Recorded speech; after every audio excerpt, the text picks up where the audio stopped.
I'm here now. Don't worry, the day is saved. Just kidding. Dude, I gotta go get that skid steer apart, so. Is this helping? Look at me, I am the Carson now. Sorry, I've gotta go now. I'll see you guys later.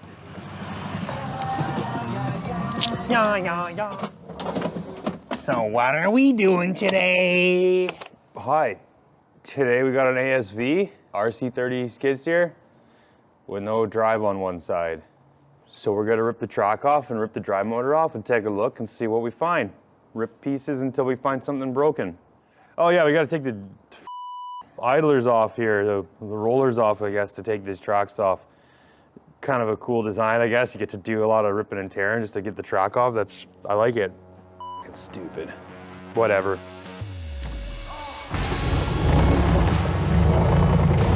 Ah, you. Torch. This doesn't actually look in too bad a shape. So we were right in thinking that it was the motor that was the issue, but a little bit different cause. I'm fine.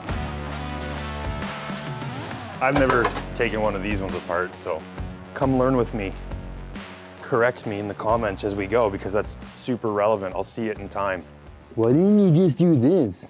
Why didn't you just apply for the job when I had the posting up? Then you could tell me in person. I'm not sure if this will come out this way. I'll try over here. The track is off the ground a little bit, but I gotta get it up higher, I think.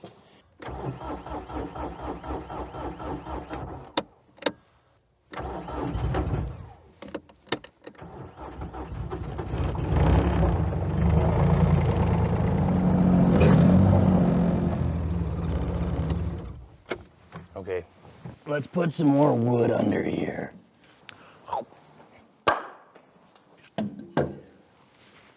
keep it up, see what happens. Oh, fuck. These ones came out, but this one's a little sticky. Yeah, they want you to take all the fucking rollers, a bunch of rollers off to take the track off. That's the tension release. Oh yeah. Mother bitch. There. That one came apart okay. Look at that shiny nut. Maybe it'll come off easier too. Just a bearing there, and then the shaft.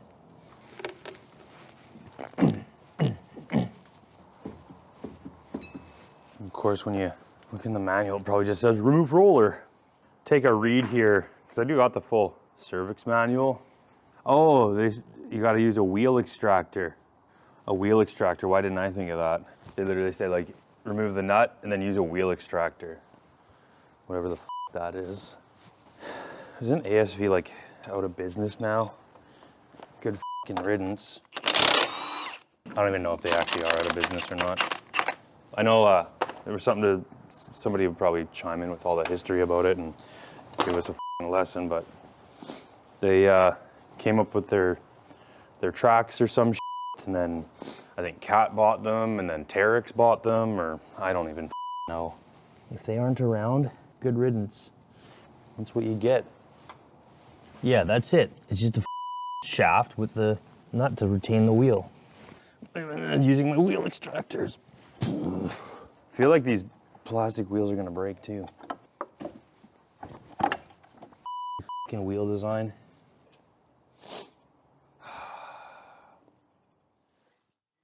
Just see you later. I'm just kidding. Old you guys bought.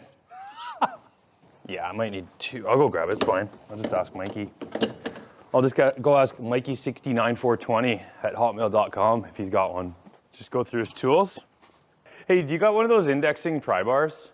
Can I borrow it? Like the extendable one? Yeah. Oh yeah? Can I put my hands in your toolbox? See you guys later. Okay, now that I've borrowed tools because I'm a fucking apprentice, I am the Carson now. If we apply more chooch, maybe we'll break a roller. Ah, you. Oh, you're a fucking dick. You. I don't give a about this light right now. What a cuckold cunt. I just really don't fucking get why they designed this shit like this. Stop making special tools for everything. Somebody commented that, remember? Oh, more special tools I gotta buy. I also recognize the value of having the right tool for the job when you need it on something, but I also don't think this should require a special tool. This is a pretty standard thing that you'd be doing. Like, you shouldn't have to have a wheel puller or whatever the they use. I'm not sure what other guys have used. Maybe I'll see if YouTube has anything, but I just don't feel like this should be a thing that you need special tooling for. You know what I mean? What do you think, Brandon? I agree. Yeah, I know.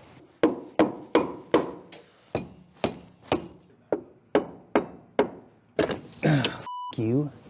This thing.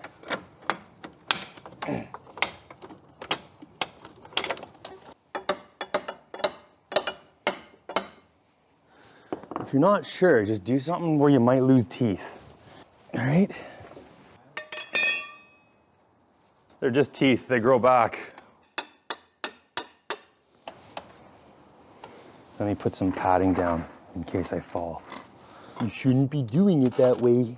But I am. You think if you're gonna put a adjuster there and a tensioner, that like when you take all the slack off, you can at least get the track off. And it should be that way because it rhymes.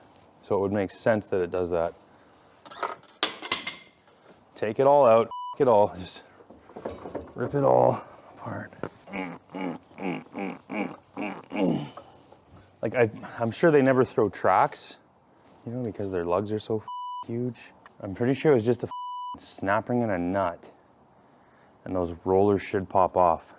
I don't know. I'm gonna blow one out there. And torch the torch. Oh, if I sound unhappy, it's only because I am. I'm fine.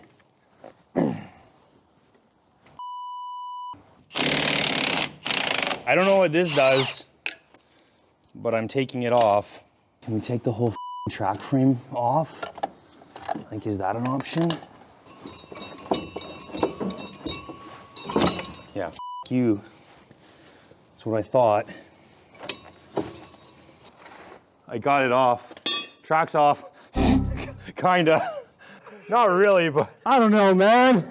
I just need this drive motor. I literally just need this drive motor. 2 bolts. I like that. When in doubt, just rip the whole thing off. Slide it to the side of it. Get it better. There. That's what we need to actually take out. Is our drive motor. ASV. I'm really not happy with this. But it's not your fault. I don't work there, so. Okay, I'm just gonna start ripping hoses off. Canadians, do you hear that?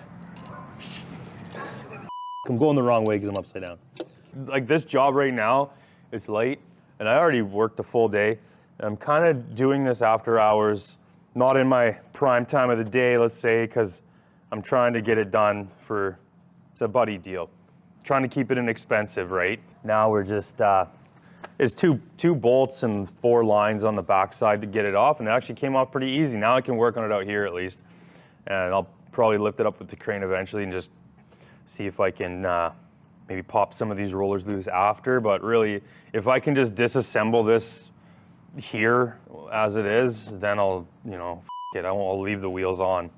On the back side of this, you can see where I pulled the G roller out. Definitely evidence of heat checking here. All this really dark spots, uneven, all over the place. Like some spots are kind of, you know, shiny, and then others are dark. And anyways, that's the heat checking.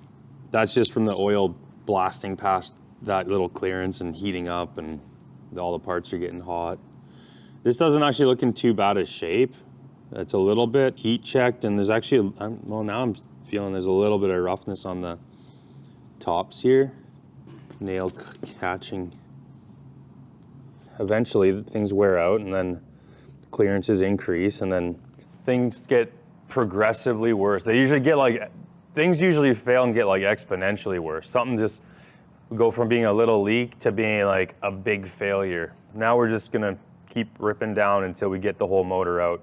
I'll probably just bolt this back up for now just to keep it cleanish, but this is all gonna come apart anyway, so before you freak out that we're getting dirt in there. Well, all this has to come out anyways. I wanted to have a quick look at the backside here to just see if it was worth us digging into anymore. Because if I pull this apart and this is all grenaded inside or something, we're just gonna order up a new motor and then, you know, rip it apart and drop it in. It's gotta come apart either way, but see what we're dealing with so that we can get parts coming if we have to. Welcome back, you guys. I'll give you a little update on a new development we found. So we were right in thinking that it was the motor that was the issue, but a little bit different cause here. So I don't know if you can see right away. It's pretty obvious. As soon as I was able to actually get this out and get it apart, once I took the sprocket off, I could see that the keyway had sheared and just worn down. So our sprocket, essentially our sprocket, was just sitting there and not being turned by anything and freewheeling on the shaft.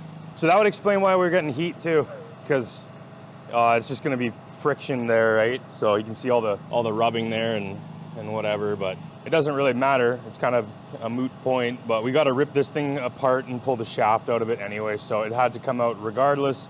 The only difference is now we got to replace the sprocket as well, or get this repaired. You can kind of see what's left of it there. Damn, homie! Woo! I might need to replace it, I don't know. I know a pretty good machinist, so we'll see if he can do something with that, and if not, then we'll replace it. We'll update you guys when we got her fixed. I'm going home.